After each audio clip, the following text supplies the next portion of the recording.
സ്നേഹമുള്ളവരെ, നമ്മൾ ഇന്ന് സുറിയാനിയുടെ പുതിയൊരു എപ്പിസോഡില് നമ്മൾ സുറിയാനി ഭാഷയിലെ കേസ് ലെറ്ററുകളെയാണ് കാണുന്നത്. കേസ് ലെറ്ററുകൾ അല്ലെങ്കിൽ പ്രിപ്പോസിഷൻസ്. നമുക്ക് ഇന്ന് പ്രിപ്പോസിഷൻസ് ഏതൊക്കെയാണെന്നും അതിന്റെ അർത്ഥങ്ങൾ എന്താണെന്നും ഉള്ളത് വിശദമായിട്ട് നമുക്കൊന്ന് കാണാം. നമുക്ക് സുറിയാനി ഭാഷയിൽ പ്രധാനമായിട്ടും 4 പ്രിപ്പോസിഷൻസ് ആണ് ഉപയോഗിക്കുന്നത്, അല്ലെങ്കിൽ കേസ് ലെറ്ററുകളാണ് ഉപയോഗിക്കുന്നത്. ആ കേസ് ലെറ്ററുകൾ ഏതാണ് എന്നുള്ളത് നമുക്ക് ഓരോന്നായിട്ട് കാണാം. ഒന്നാമത്തെ കേസ് ലെറ്റർ ബേസ്. സുറിയാനി ഭാഷയുടെ ബേസ് എന്ന് പറയുന്നതാണ്. അതിന്റെ അർത്ഥങ്ങള് വിത്ത്, ഇന്ന്, അറ്റ്, ബൈ, ത്രൂ, ഓൺ, ഇങ്ങനെ പല അർത്ഥങ്ങള് ബേസ് എന്ന് പറയുന്ന അക്ഷരത്തിന് നൽകാറുണ്ട്. രണ്ടാമത്തെ ഒരു പ്രപ്പോസിഷൻ അത് ദാലസ് ആണ്. ദാലസ്, സുറിയാനി ഭാഷയിലെ ദാലസ്. അതിന് പ്രധാനമായിട്ടും നമ്മൾ ഒരു അർത്ഥമാണ് ഉപയോഗിക്കുന്നത്. ഓഫ് എന്ന് പറയുന്ന ഒരു അർത്ഥമാണ് ഉപയോഗിക്കുന്നത് പ്രധാനമായിട്ടും. എന്നാൽ അത് കൂടാതെ ഇതിന് റിലേറ്റീവ് പ്രൊനൗൺ എന്ന് പറയുന്ന ഒരു പ്രയോഗം കൂടി നൽകാറുണ്ട്. റിലേറ്റീവ് പ്രൊനൗൺ നമുക്കറിയാവുന്ന പലതരത്തിലുള്ള റിലേറ്റീവ് പ്രൊനൗൺസ് ഉണ്ട്. ഇംഗ്ലീഷിൽ നമ്മൾ ഉപയോഗിക്കുന്ന relative pronouns which, who, that, for, because, therefore, ഇങ്ങനെയുള്ള പലതരത്തിലുള്ള റിലേറ്റീവ് പ്രൊനൗൺസ് നമ്മൾ ഉപയോഗിക്കാറുണ്ട്. ഇതിന്റെ ഉപയോഗം എങ്ങനെയാണ് വരുന്നതെന്ന് പറഞ്ഞാൽ, സാധാരണയായിട്ട് ഞാൻ ഒരു ഉദാഹരണം പറയാം. നമ്മളിപ്പോൾ ആവൂൻ ദിവസ്മയ്യ എന്ന് പറഞ്ഞാൽ സ്വർഗസ്നായ പിതാവിന്റെ ആവൂന്റെ വശമയ്യ എന്ന് പറയുന്ന പ്രാർത്ഥന എടുക്കുകയാണെന്ന് വിചാരിക്കുക. അവിടെ വശമയ്യ, അപ്പൊ അവിടെ വശമയ്യ എന്ന് പറയുന്നതിന്റെ അകത്ത് സ്മയ്യ എന്ന് പറയുന്നതാണ് ഹെവൻ എന്ന് പറയുന്ന വാക്ക്. സ്മയ്യ ഞാനത് എഴുതി കാണിക്കാം.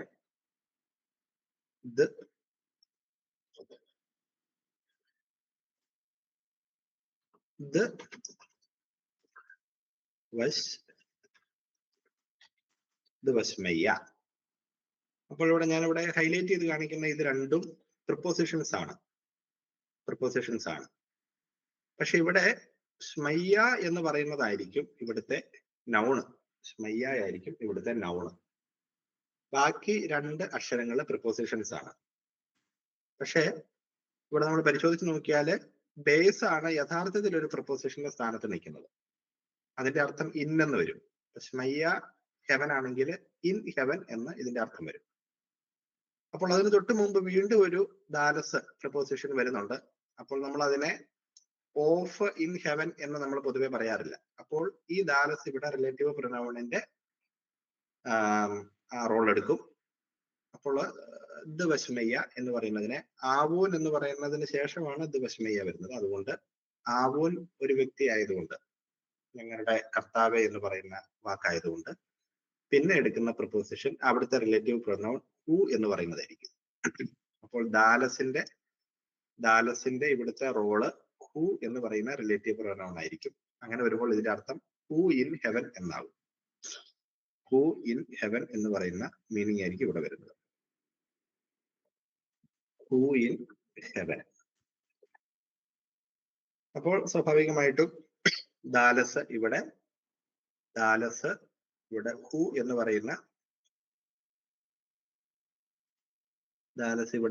പറയുന്ന റിലേറ്റീവ് പ്രൊനൗണിന്റെ റോളായിരിക്കും എടുക്കുന്നത്. ഇങ്ങനെയാണ് നമ്മൾ അതിനെ മനസ്സിലാക്കുന്നത്. അതുകൊണ്ട് ദാലസിന് 2 അർത്ഥമുണ്ട്. ചില അവസരങ്ങളിൽ അത് ഓഫ് ആയിട്ടും ചില അവസരങ്ങളിൽ റിലേറ്റീവ് പ്രൊനൗൺ ആയിട്ടും നമ്മൾ അതിനെ ഉപയോഗിക്കാം. അടുത്ത കേസ് ലെറ്റർ അല്ലെങ്കിൽ പ്രിപ്പോസിഷൻ എന്ന് പറയുന്നത് വാവ് ആണ്. വാവിന് പൊതുവെ ഒരർത്ഥമാണ് നമ്മൾ നൽകുന്നത്. ആൻഡ് എന്ന് പറയുന്ന അർത്ഥമാണ്. ആൻഡ് ചുരുക്കം ചില അവസരങ്ങളിൽ ബട്ട് നൽകാറുണ്ട്. പക്ഷെ ബട്ടിന് വേറൊരു വാക്കുണ്ട്, വാക്കായിട്ട് തന്നെയുണ്ട്. എന്നാലും ചുരുക്കം ചില അവസരങ്ങളിൽ ബട്ട് എന്നാണ് ഉപയോഗിക്കുന്നത്. എന്നാലും പൊതുവെ ആൻഡ് എന്ന് പറയുന്ന അർത്ഥമാണ് ഇതിന് നൽകാറുള്ളത്. അടുത്തത്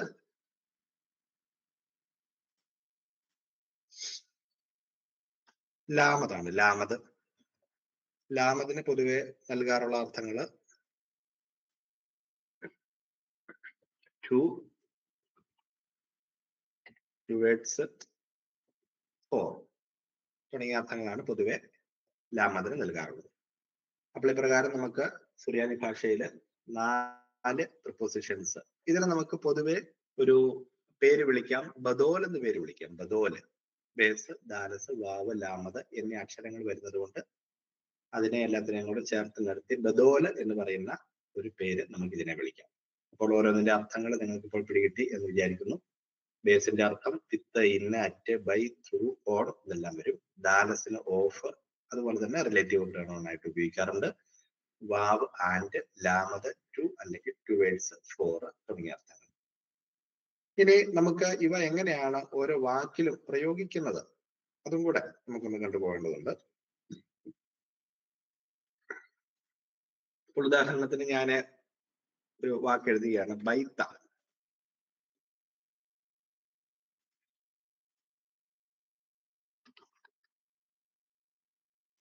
ബൈത്ത എന്ന് പറയുന്ന വാക്കെടുക്കുകയാണ്, ബൈത്ത. ഞാൻ ഇതിനോട് കൂടി ഇൻ ചേർക്കുകയാണ്. അപ്പോൾ ഇൻ ദ, ബൈത്തയുടെ അർത്ഥം ഹൗസ് എന്നാണ്. അപ്പോൾ ഞാൻ ഇൻ ദ ഹൗസ് എന്നാക്കുവാണ്. അപ്പോൾ ഞാൻ ഇതിന്റെ മുമ്പിൽ കൊണ്ടുപോയി ഒരു ബേസ് ആഡ് ചെയ്യുന്നു. അപ്പോൾ ബ് ബൈത്ത എന്നുള്ളത് വരുന്നു. ബ് ബൈത്ത അർത്ഥം കൊണ്ട് എഴുതിയിടാം.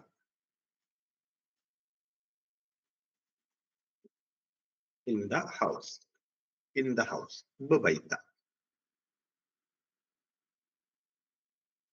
ഇനി അടുത്തത് രണ്ടാമത് നമ്മൾ കണ്ട ഓഫ് ദ ഹൗസ് എന്നുള്ളത് എങ്ങനെയാകും?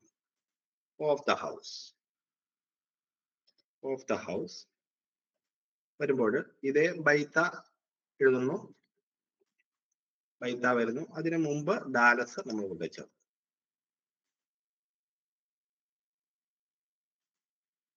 ദാലസ് ചേർത്ത് ഇത് ബൈത്ത എന്നാക്കും, ഇത് ബൈത്ത. ഇനി ആൻഡ് ദ ഹൗസ് എന്ന് ചേർക്കുവാണ്, ആൻഡ് ദ ഹൗസ്. അപ്പോൾ ഊ ബൈത്ത, ഊ ബൈത്ത, വാവ് ആദ്യം ചേർക്കുന്നു. അപ്പോൾ ആൻഡ് ദ ഹൗസ്, ഊ ബൈത്ത. ഇനി ഒരെണ്ണം കൂടെ ഉള്ളൂ, to the house, to the house. അപ്പോൾ നമ്മൾ ചേർക്കേണ്ട അക്ഷരം ലാമതാണ്. അങ്ങനെ നമ്മൾ ബൈത്ത എന്നാകുന്നു, ബൈത്ത ടു ദ ഹൗസ്. അപ്പോൾ 4 പ്രിപ്പോസിഷൻസ് അല്ലെങ്കിൽ കേസ് ലെറ്ററുകൾ ചേർത്ത് നമ്മൾ എഴുതിയിരിക്കുകയാണെങ്കിൽ ഇവിടുത്തെ നമ്മുടെ ഒറിജിനൽ വാക്ക് എന്ന് പറയുന്നത് ബൈത്തായാണ്. എല്ലായിടത്തെയും ഒറിജിനൽ വാക്കുകൾ ഒന്ന് ഹൈലൈറ്റ് ചെയ്ത് കാണിക്കാം. ഒറിജിനൽ വാക്ക് ബൈത്തായാണ്. ഇവയോട് ചേർത്ത് ഓരോ പ്രിപ്പോസിഷൻസ് ചേർക്കുവാണെങ്കിൽ ബേസ് ചേർത്ത് ഇൻ ദ ഹൗസ് എന്നാക്കുന്നു, ദാലസ് ചേർത്ത് ഓഫ് ദ ഹൗസ് എന്നാക്കുന്നു, വാവ് ചേർത്ത് ആൻഡ് ദ ഹൗസ് എന്നാക്കുന്നു, ലാമത് ചേർത്ത് ടു ദ ഹൗസ് എന്നാക്കുന്നു. അപ്പോൾ ഇത്രയേ ഉള്ളൂ പ്രധാനമായിട്ടും പ്രിപ്പോസിഷൻസിനെ കുറിച്ച് നമ്മൾ പറയും. ഇനി നമ്മൾ ഓരോ വാക്കുകളിൽ ഇത് ഇൻസേർട്ട് ചെയ്യുകയാണ് ചെയ്യുന്നത്. പക്ഷെ ഇങ്ങനെ ചേർക്കുമ്പോൾ നമുക്ക് ഇനി ശ്രദ്ധിക്കേണ്ടതായിട്ടുള്ള മറ്റൊരു പ്രധാനപ്പെട്ട കാര്യത്തെ കുറിച്ചാണ് നമ്മൾ ഇനി കാണാൻ പോകുന്നത്. അപ്പൊ ഞാൻ ആദ്യം നമ്മുടെ നോർമലായിട്ട് ബൈത്ത തന്നെ എഴുതുകയാണ്, ബൈത്ത. ഇനി ബൈത്ത എന്ന് പറയുന്ന ഒരു നമ്മുടെ പ്രിപ്പോസിഷൻസിൽ ഒരെണ്ണം മാത്രം എടുത്ത് അത് പല മോഡൽ വാക്കുകളോട് എങ്ങനെ ചേർക്കുന്നു എന്നുള്ളതാണ് നമ്മൾ കാണാൻ പോകുന്നത്. അപ്പോൾ ഒന്നാമത്തെ വാക്കായിട്ട് നമ്മൾ ബൈത്ത തന്നെ എടുക്കുകയാണ്, ബൈത്ത. അപ്പോൾ ഇതിനോട് ഞാൻ ഇനി ബേസ് മാത്രമേ ചേർക്കുന്നുള്ളൂ. ഇതുപോലെ പല വാക്കുകൾ കാണാൻ പോവാണ്, ബൈത്ത പോലെ പല വാക്കുകൾ. അപ്പോൾ ആദ്യം ബേസ് ചേർക്കുകയാണ്. ബേസ്. ഇതിനോട് ബേസ് ചേർക്കുമ്പോൾ ബ ബൈത്ത എന്ന് പറഞ്ഞു കിട്ടും. നമുക്ക് അതിന്റെ അർത്ഥം നമ്മൾ തൊട്ട് മുമ്പൊന്ന് കണ്ടായിരുന്നു. ഇൻ ദ ഹൗസ് എന്ന് കിട്ടുന്നു. ഇൻ ദ ഹൗസ് ബ ബൈത്ത. അപ്പോൾ ഇവിടെ നമ്മൾ ശ്രദ്ധിക്കേണ്ട ഒരു കാര്യം, ഇവിടെ ഒറിജിനൽ വാക്ക് എന്ന് പറയുന്നത് ബൈത്തായാണ്. ഈ ബൈത്തായുടെ ഇപ്പൊ ഞാൻ ഹൈലൈറ്റ് ചെയ്തിരിക്കുന്ന ഭാഗത്തില് ആദ്യത്തെ അക്ഷരം ബേസ് ആണല്ലോ. ഹൈലൈറ്റ് ചെയ്തിരിക്കുന്നതിന്റെ അകത്തെ ആദ്യത്തേത്, അതായത് ഹൗസ് എന്ന് പറയുന്ന വാക്കിലെ ബൈത്തായുടെ ആദ്യത്തെ വാക്ക് ബേസ് ആണ്. ബേസിന് ഇവിടെ വവ്വലുണ്ട്. ഒറിജിനലി ആ വാക്കിന്റെ ബേസിന് വവ്വലുണ്ട്. അതുകൊണ്ടാണ് ചേർത്ത പ്രിപ്പോസിഷന് വേറെ വവ്വലുകൾ ഇടാതെ തന്നെ ബ ബൈത്ത എന്ന് പറയുന്നത്. എന്നാൽ വേറെ ചില വാക്കുകൾക്ക് ആദ്യത്തെ അക്ഷരമാറ്റത്തിന് വവ്വൽ ഉണ്ടാവുകയില്ല. അതാണ് രണ്ടാമത്തെ നോട്ട് ചെയ്യേണ്ട ഒരു കാര്യം. ഞാനിപ്പോ ഒരു വാക്ക് എഴുതുകയാണ്, സ്മ. സ്മ എന്ന് പറയുന്ന വാക്ക് എഴുതുകയാണ്, സ്മ. അപ്പോൾ ഈ വാക്ക് ഹൈലൈറ്റ് ചെയ്തെടുക്കുകയാണെങ്കിൽ ആദ്യത്തെ വാക്ക് ഷിന്നാണ്. ഷിന്ന്. ഷിന്നിനെ ശ്രദ്ധിച്ചാൽ മനസ്സിലാവും വവ്വലില്ല. വവ്വലില്ല. അപ്പോൾ അതിനോടുകൂടി ഞാനിനി ഒരു പ്രിപ്പോസിഷൻ ബേസ് ചേർക്കുകയാണ്. ബേസ് ചേർക്കുമ്പോൾ അടുപ്പിച്ച് രണ്ട് വാക്കുകൾ വവ്വലില്ലാതെ വരും. അത് ഒഴിവാക്കാനായിട്ട്, അപ്പോൾ ഉച്ചരിക്കാൻ നമുക്ക് അല്പം ബുദ്ധിമുട്ടുണ്ട്, അത് ഒഴിവാക്കാനായിട്ട് നമ്മൾ ചേർക്കുന്ന പ്രിപ്പോസിഷന് ആ വവ്വൽ ഇട്ട് കൊടുക്കും. അപ്പോൾ അതിന്റെ ഉച്ചാരണം മാറും. സ്മ എന്ന് വെച്ച് കഴിഞ്ഞാൽ ബ്ലഡ് എന്നാണ്. ബ്ലഡ്, രക്തം. രക്തത്തിന്റെ വാക്കാണ് സ്മ. സോറി, സ്മ എന്ന് വെച്ചാൽ നെയിം ആണ്. നെയിം, ബ്ലഡ് അല്ല, അത് ദുമായാണ്. സ്മ എന്ന് വെച്ച് കഴിഞ്ഞാൽ നെയിം ആണ്. നെയിം. അപ്പോൾ ഇതിന്റെ അർത്ഥം ഇൻ ദ നെയിം എന്നായി. In the name, in the name. അപ്പോൾ ഇവിടെ വന്നൊരു മാറ്റം, ഒറിജിനൽ വാക്ക് സ്മയാണ്. അവിടെ ആദ്യത്തെ അക്ഷരമായ ഷിന്നിന് വവ്വലില്ല. അപ്പോൾ സ്വാഭാവികമായിട്ടും ഉച്ചാരണത്തിന്റെ എളുപ്പത്തിന് വേണ്ടി നമ്മൾ ചേർത്ത പ്രിപ്പോസിഷന് ആ വവ്വല ഇട്ട് കൊടുത്തു. അതാണ് ഇതിനകത്തെ പ്രധാനപ്പെട്ട കാര്യം. ഇപ്പോൾ ഞാൻ ഹൈലൈറ്റ് ചെയ്തിരിക്കുന്നതാണ്, നമ്മൾ ചേർത്ത പ്രപ്പോസിഷന് നമ്മൾ ആ വവ്വല ഇട്ട് കൊടുത്ത് അതിന് ഉച്ചാരണമാക്കി നമ്മൾ മുന്നോട്ട് പോകും. അപ്പോൾ ഇതിന്റെ ഉച്ചാരണം ബഷ്മ എന്നാകും. ബഷ്മ. അപ്പോൾ രണ്ട് കാര്യങ്ങളായി. ഒന്നാമത് നമ്മൾ നോർമലായിട്ട് ചേർക്കുന്ന പ്രപ്പോസിഷന് വവ്വൽ ഇടുന്നില്ല. രണ്ടാമത്തേത് ചേർക്കുന്ന പ്രപ്പോസിഷന് ഒരു വവ്വൽ ഇട്ട് കൊടുക്കേണ്ടി വരുന്നു. കാരണം ഒറിജിനൽ വാക്കായ സ്മായിക്ക് അവിടെ വവ്വല് ഇല്ലാത്തതുകൊണ്ട്, സ്മായിലെ ഷിന്നിന് വവ്വൽ ഇല്ലാത്തതുകൊണ്ട്. ഇനി മറ്റൊരു സാധ്യതയുണ്ട്. രണ്ട് പ്രിപ്പോസിഷൻസ് ചിലപ്പോൾ നമ്മൾ ചേർക്കേണ്ടി വരും. ഉദാഹരണത്തിന് ആൻഡ് ടു ദ ഹൗസ് എന്നുള്ളൊരു പ്രയോഗം വരുമെന്ന് വിചാരിക്കുക. And to the house. അപ്പോൾ ആൻഡിൻ്റെത് നമുക്കറിയാം, നമ്മൾ കണ്ടതാണ്, വാവാണ്. ആൻഡിന്റെ വാവ് ഇട്ടു, ടൂവിന്റെ ലാമതിട്ടു, പിന്നെ നമ്മൾ ബൈത്തായും കൂടി എഴുതുകയാണ്. ബൈത്ത.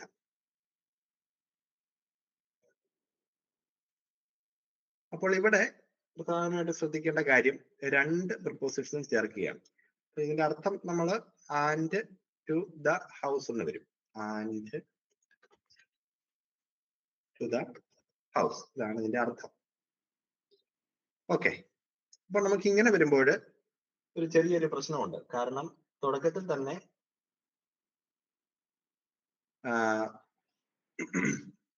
രണ്ട് പ്രിപ്പോസിഷൻസ് ആഡ് ചെയ്യപ്പെട്ടിരിക്കുകയാണ്. രണ്ട് പ്രിപ്പോസിഷൻസ് ആഡ് ചെയ്യപ്പെട്ടിരിക്കുന്നു, വാവും ലാമതും. ഓക്കെ. ഇങ്ങനെ വരുന്ന സാഹചര്യത്തിൽ നമ്മൾ ആദ്യം ഇൻ ദ ഹൗസിന്റെ അകത്ത് കണ്ടതുപോലെ തന്നെ ബൈത്തായാണ് വാക്ക്. അപ്പോൾ രണ്ട് പ്രിപ്പോസിഷൻസ് ചേർക്കേണ്ടി വരുമ്പോൾ ഏറ്റവും ആദ്യം ചേർക്കുന്ന പ്രിപ്പോസിഷന് ഒരു ആ വവ്വല് നമ്മൾ ചേർത്ത് കൊടുക്കും. എന്നാലേ ഉള്ളൂ അതിന്റെ ഉച്ചാരണം കൃത്യമാവുകയുള്ളൂ. അപ്പോൾ വല് വൈത്ത എന്നാകും. വല് വൈത്ത, വല് വൈത്ത, വല് വൈത്ത. അപ്പോഴാണ് ആൻഡ് ദ ഹൗസ് എന്ന് പറയുന്നത്. അപ്പൊ രണ്ട് പ്രിപ്പോസിഷൻസ് ഇവിടെ ചേർക്കേണ്ടി വന്നതുകൊണ്ടാണ്. അതുകൊണ്ടാണ് ഏറ്റവും ആദ്യത്തെ പ്രിപ്പോസിഷനായ ആൻഡിന്, അല്ലെങ്കിൽ കൺജങ്ഷനായ ആൻഡിന് നമ്മൾ വവ്വൽ ചേർക്കേണ്ടി വന്നത്. മുകളിൽ ഇവിടെ ഈ വാക്കിൽ ഈ പ്രശ്നമില്ലായിരുന്നു, കാരണം അവിടെ ഒരെണ്ണമേ ചേർക്കേണ്ടി വന്നത്. ഇനി ഇതുപോലെ തന്നെ മറ്റൊരു സാധ്യതയാണ്, സ്മ എന്ന് പറയുന്ന വാക്ക് തന്നെ എടുക്കുവാണ്. സ്മ. അവിടെയും ഇതുപോലെ ആൻഡ് ടു ദ നെയിം എന്ന് പറയുന്ന ഒരു രീതിയിൽ വരാൻ സാധ്യതയുണ്ടല്ലോ. And to the name. അപ്പോൾ അങ്ങനെ വരുമ്പോൾ ആൻഡിന്റെ വാവിടുന്നു, ലാമതിടുന്നു, പിന്നെ വരുന്നത് സ്മയാണ്. സ്മ. അപ്പോൾ ഇവിടെ നമുക്ക് ശ്രദ്ധിച്ചാൽ അറിയാം ഒറിജിനൽ വാക്ക് സ്മയാണ്. സ്മായ്ക്ക് തൊട്ട് മുമ്പ് വീണ്ടും വവലില്ലാത്ത രണ്ട് പ്രിപ്പോസിഷൻസ് ആഡ് ചെയ്യപ്പെട്ടു. വവലില്ലാത്ത രണ്ട് പ്രിപ്പോസിഷൻ. അപ്പൊ അടുപ്പിച്ച് 3 വാക്കുകൾ വവലില്ലാതെ വരുന്നു. ഇവിടെ നമ്മൾ ബൈത്തായില് ഈ വാക്കിൽ കണ്ടതുപോലെ അല്ല, മറ്റൊരു രീതിയിലാണ് ഇവിടെ ആഡ് ചെയ്യുന്നത്. ആദ്യത്തെ വാക്കിനാണല്ലോ, ബൈത്തായില് ആദ്യത്തെ വാക്കിനാണ് നമ്മൾ ചേർത്തത്. പക്ഷെ ഇവിടെ നമ്മൾ രണ്ടാമത്തെ പ്രപ്പോസിഷൻ ആയിരിക്കും ചേർക്കുന്നത്. കാരണം ഈ ലാമതിനായിരിക്കും കൊണ്ട് ചേർക്കുന്നത്. കാരണം ഒറിജിനൽ വാക്കായ സ്മായില് ഷിന്നിന് വവലില്ലാത്തത്. അപ്പോൾ ലാമതിന് പ്രിപ്പോസിഷൻസ് ചേർക്കും, വവല് ചേർക്കുന്നു. അങ്ങനെ ഊ ലഷ്മ എന്നാകും. ഊ ലഷ്മ. ഊ ലഷ്മ. അപ്പോൾ അതിന്റെ അർത്ഥം and to the name. And to the name. And to the name. അപ്പോൾ ഇങ്ങനെയുള്ള 4 കാര്യങ്ങൾ ഈ കേസ് ലെറ്ററുകൾ നമ്മൾ ഓരോ വാക്കിലും ആഡ് ചെയ്യുമ്പോൾ ശ്രദ്ധിക്കേണ്ടതായിട്ട് വരുന്നുണ്ട്. ഒന്നുകൂടെ റിപ്പീറ്റ് ചെയ്യാം. ഒന്ന്, നമ്മൾ വെറുതെ ഒരു പ്രിപ്പോസിഷൻ ചേർക്കുകയാണ്. ബൈത്ത എന്ന് പറയുന്ന വാക്കിനോടുകൂടി ഞാൻ ഒരു പ്രിപ്പോസിഷൻ ചേർക്കുമ്പോൾ ബൈത്ത എന്നാകുന്നു. ചേർക്കുന്ന പ്രിപ്പോസിഷൻ എന്ന് പറയുന്നത് ബേസ് ആണ്. അപ്പോൾ ഇൻ ദ ഹൗസ് എന്ന് വരുന്നു. രണ്ടാമത്തേത്, ഒറിജിനൽ വാക്കില് വവലില്ലാതെ, ആദ്യത്തെ അക്ഷരത്തിന് വവലില്ലാതെ വരുമ്പോൾ ചേർക്കുന്ന പ്രപ്പോസിഷന് ആ വവല് നമ്മൾ ആഡ് ചെയ്യും. ചേർക്കുന്ന പ്രപ്പോസിഷന് ആ വവല് ആഡ് ചെയ്യും. മൂന്നാമത്തെ കാര്യം എന്ന് പറയുന്നത്, ഒറിജിനൽ വാക്ക് ബൈത്ത തന്നെയാണ്. അവിടെ അതിനു മുമ്പ് 2 പ്രപ്പോസിഷൻസ് ആഡ് ചെയ്യുകയാണ്. 2 പ്രപ്പോസിഷൻസ് നമ്മൾ ആഡ് ചെയ്യുമ്പോൾ ഏറ്റവും ആദ്യം കിടക്കുന്ന പ്രപ്പോസിഷന് ആ വവല് ചേർത്ത് വലു ബൈത്ത എന്നാക്കുന്നു. വലു ബൈത്ത. ഇനി ഒറിജിനൽ വാക്കിലെ ആദ്യത്തെ അക്ഷരത്തിന് വവൽ ഇല്ലാതെ വരുമ്പോൾ ചേർക്കുന്ന 2 പ്രപ്പോസിഷൻ ചേർക്കുകയാണെങ്കിൽ അതിൽ രണ്ടാമത്തെ പ്രപ്പോസിഷൻ ആയിരിക്കും നമ്മൾ വവല് ചേർക്കുന്നത്. അപ്പോൾ ഊ ലഷ്മ എന്നാകും. ഊ ലഷ്മ. അതിന്റെ അർത്ഥങ്ങളാണ് നമ്മൾ വലതുവശത്ത് കാണുന്നത്. അപ്പോൾ ഇങ്ങനെ 4 കാര്യങ്ങൾ ഇതുമായിട്ട് ബന്ധപ്പെടുത്തി നമുക്ക് കണ്ടെത്താനായിട്ട് സാധിക്കും. നമുക്ക് വേഗം ചില ഉദാഹരണങ്ങളും കൂടി ഒന്ന് കണ്ടുപോകാം.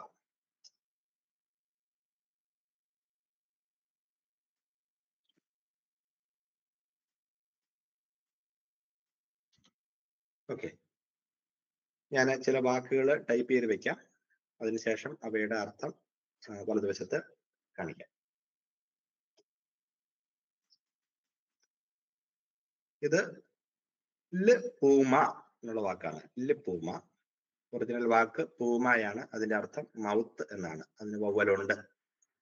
പേയുടെ വവ്വലാണ് ഊ കിടക്കുന്നത്. അതുകൊണ്ട് ലാമതിന് ചേർക്കുന്നില്ല. അപ്പോൾ ല് പൂമ എന്ന് വെച്ച് കഴിഞ്ഞാൽ ടു ദ മൗത്ത് എന്നാണ്. To the mouth.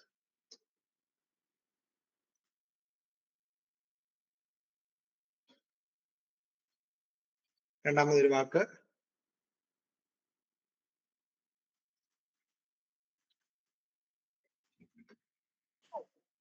റൂഹ. റൂഹ വാക്ക് ഇവിടെ റൂഹ എന്നുള്ളതാണ്. അതിന് മുമ്പ് നമ്മൾ പ്രിപ്പോസിഷൻ ബേസ് ചേർക്കുന്നു. റൂഹ എന്ന് വെച്ച് കഴിഞ്ഞാൽ സ്പിരിറ്റ് എന്നാണ്. അപ്പോൾ ഇതിന്റെ അർത്ഥം ഇൻ ദ സ്പിരിറ്റ് എന്നാണ്. In the spirit. In the spirit. റൂഹ.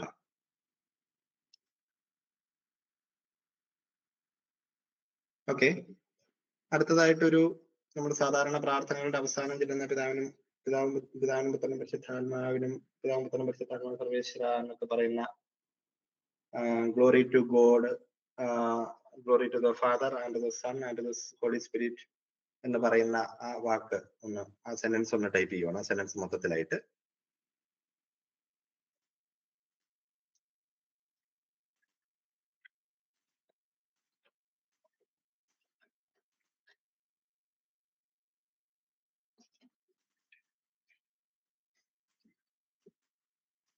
ശൂഹ ചൂഹ, ലാവ,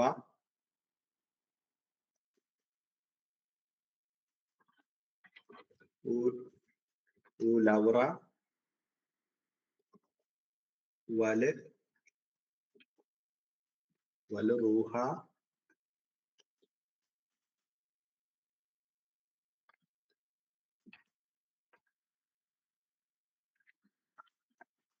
റൂഹാദ് കുദിശ. ഷൂഹ, ലാവ, ലൗറ, വൽ റൂഹാദ് കുദിശ. അപ്പോൾ ഇവിടെ പല കാര്യങ്ങളുണ്ട്. ഷൂഹ എന്ന് പറയുന്നത് നമ്മുടെ നോർമൽ നൗൺ ആയിട്ട് തന്നെ നിൽക്കുകയാണ്. Glory, glory. ലാവ എന്ന് പറയുന്ന വാക്ക് എടുക്കുകയാണ്. ലാവ. ആവായാണ് വാക്ക്. സോറി, അവിടെ ഒരു കൂടി പോയി. ഷൂഹ, ലാവ. ഓക്കെ. അപ്പോൾ ആവ എന്ന് പറയുന്നതാണ് വാക്ക്. അതിനോടുകൂടി ഒരു ലാമത് ചേർത്ത്, ലാമതിന് മുകളില്ലാതെ. അപ്പോൾ ഗ്ലോറി ടു ഗോഡ് എന്നാകുന്നു. Glory to God. പിന്നെ നമ്മൾ ശ്രദ്ധിച്ച വാക്കാണ് ബിറ എന്നുള്ളതാണ് വാക്ക്. ബിറ. അപ്പോൾ അതിനു മുമ്പ് രണ്ട് പ്രിപ്പോസിഷൻസ് ചേർത്തിരിക്കുകയാണ്. രണ്ട് പ്രിപ്പോസിഷൻസ് ചേർത്തിരിക്കുന്നു, വാവും ലാമതും. നമ്മൾ കണ്ടതുപോലെ തന്നെ ബ്ര എന്ന് പറഞ്ഞു കഴിഞ്ഞാൽ സൺ എന്നാണ്. അതിനു മുമ്പ് അതിന് വവ്വലില്ല. അതിലെ ആദ്യത്തെ അക്ഷരമായ ബേസിന് വവ്വലില്ല. ബേസിന് വവ്വലില്ല. അടിയിൽ കിടക്കുന്നത് സോഫ്റ്റ് കുത്താണ്. അപ്പോൾ അതിന് മുമ്പ് രണ്ട് പ്രിപ്പോസിഷൻസ് ആഡ് ചെയ്തിരിക്കുന്നു. അതുകൊണ്ട് രണ്ടാമത്തെ പ്രിപ്പോസിഷൻ ആയിരിക്കും ആ വവ്വൽ ഇട്ട് കൊടുക്കും. അപ്പോൾ ഇതിന്റെ അർത്ഥം ആൻഡ് ടു ദ സൺ എന്നാകും. And to the Son. ഇനി വീണ്ടും അടുത്ത വാക്കെടുക്കുവാണ്. റൂഹ. റൂഹ വന്നിരിക്കുന്നു. റൂഹായുടെ മുമ്പിലും രണ്ട് പ്രിപ്പോസിഷൻസ് ആഡ് ചെയ്തിരിക്കുന്നു. അപ്പോൾ റൂഹായിലെ റേഷിന് വവ്വൽ ഉള്ളത് കൊണ്ട് രണ്ട് പ്രിപ്പോസിഷൻസ് ആഡ് ചെയ്തപ്പോൾ അതിലെ ആദ്യത്തെ പ്രിപ്പോസിഷൻ ആയിരിക്കും നമ്മൾ വവ്വൽ ഇട്ട് കൊടുക്കും. വാവിന് നമ്മൾ പ്രിപ്പോസിഷൻ വവ്വൽ ഇട്ട് കൊടുക്കും. അപ്പോൾ അതിന്റെ അർത്ഥവും and to the Spirit. And to the Spirit. ഇനി വരുന്നത് ഇത് കുദിശയാണ്. കുദിശ. കുദിശ എന്ന് വെച്ച് കഴിഞ്ഞാൽ ഹോളിനെസ് എന്നുള്ളതാണ്. അതിനു മുമ്പിൽ നമ്മൾ പ്രിപ്പോസിഷൻ ദാലസ് ആഡ് ചെയ്തിരിക്കുന്നു. അപ്പോൾ ഓഫ് ഹോളിനെസ് എന്നാണ്. Of holiness. അപ്പോൾ glory to God and to the Son and to the Spirit of holiness എന്നാണ്. മറ്റൊരു വാക്ക് കാണുകയാണ്.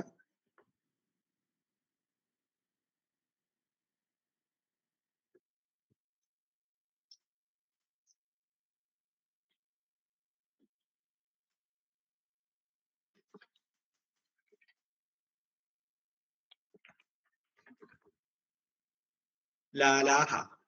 ആലാഹ എന്നുള്ളതാണ് നമ്മുടെ വാക്ക്. ആലാഹയുടെ മുമ്പ് ലാമത് ചേർത്ത് ലാലാഹ എന്നാക്കുന്നു. അതിനർത്ഥം ടു ദ ഗോഡ് എന്നാണ്. To the God.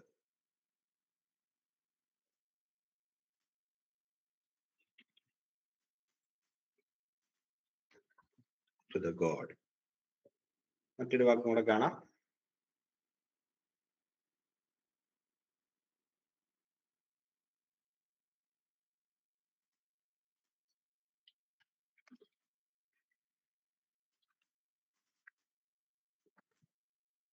ഇത് വസ്മയ്യ. സ്മയ്യാണ് വാക്ക്. ഹെവൻ. അതിനു മുമ്പ് ഹെവനിന്റെ ആദ്യത്തെ അക്ഷരത്തിന് വവ്വലില്ല. അതുകൊണ്ട് ഇത് വസ്മയ്യ എന്ന് പറയുന്ന രണ്ട് പ്രപ്പോസിഷൻസ് ഇവിടെ ചേർത്തിരിക്കുന്നു. അപ്പോൾ അതിലെ രണ്ടാമത്തെ പ്രപ്പോസിഷനാണ് നമ്മൾ ആ വവ്വലിട്ട് കൊടുക്കുന്നത്. പക്ഷെ ഇവിടെ ദാലസിന്റെ പർപ്പസ് നമ്മൾ നേരത്തെ കണ്ടതുപോലെ തന്നെ റിലേറ്റീവ് പ്രൊനൗൺ എന്ന് പറയുന്ന പർപ്പസ് ആയിരിക്കും. അപ്പോൾ അതിനർത്ഥം ഹൂ ഇൻ ഹെവൻ എന്നാണ്. Who in heaven. Who in heaven എന്നാണ്. Who in heaven. ഓക്കെ. അപ്പൊ നമ്മള് കുറച്ച് വാക്കുകളായിട്ട് ഇപ്പൊ കണ്ടു. ഇനി ഒരു 3-4 അപ്പൊ നമുക്ക് ഇത്രയും മാത്രം ഇന്നത്തെ നിർത്താം. ഇങ്ങനെയാണ് നമ്മൾ പൊതുവെ ഉണ്ടാക്കുന്നത്. ഇനി വേണമെങ്കിൽ നമുക്ക് ചെറുതായിട്ട് എപ്രകാരമാണ് ഇംഗ്ലീഷിൽ നിന്ന് സുറിയാനിയിലേക്ക് അതും കൂടെ എഴുതുമ്പോൾ നമുക്ക് ഏകദേശം പിടികിട്ടും. ഞാൻ 3-4 ഉദാഹരണങ്ങൾ എഴുതിയിടാം. With the king to the lamp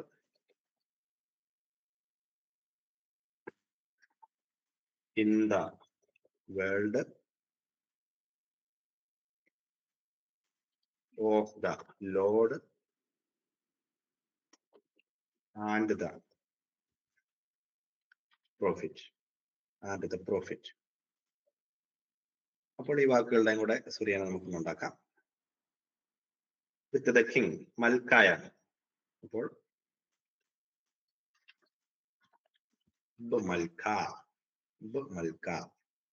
മൽക്കായോട് കൂടി ബേസ് എന്ന് പറയുന്ന പ്രിപ്പോസിഷൻ ചേർത്തിരിക്കുന്നു.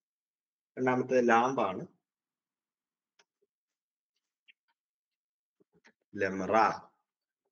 യമറ എന്ന് പറയുന്നതാണ് വാക്ക്. അതിനോടുകൂടി ലാമത് ചേർത്തിരിക്കുന്നു. അടുത്ത വാക്ക്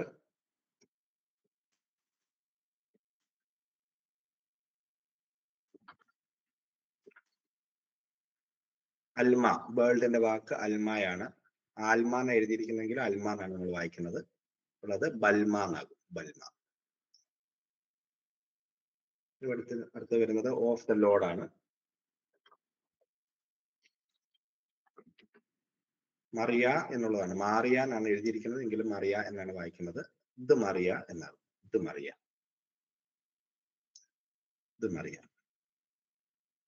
അടുത്ത വാക്ക് ആൻഡ് ദ പ്രോഫിറ്റ് ആണ്.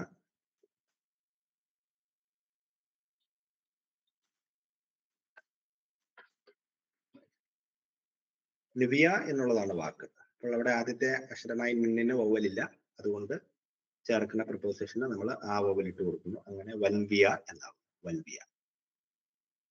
ഓക്കെ. ഇപ്പോൾ നമുക്ക് ഏകദേശം പ്രിപ്പോസിഷൻസ് ചേർക്കുമ്പോൾ ഉണ്ടാകുന്ന രീതികളെ കുറിച്ച് ഐഡിയ ആയി എന്ന് വിചാരിക്കുന്നു. ഇനി നമുക്ക് പ്രൊനൗൺസിലോട്ട് കയറുകയാണ്. ഇപ്പോൾ പ്രിപ്പോസിഷൻസ് പൊതുവെ ഇത്ര മാത്രമേ ഉള്ളൂ. Okay, thank you.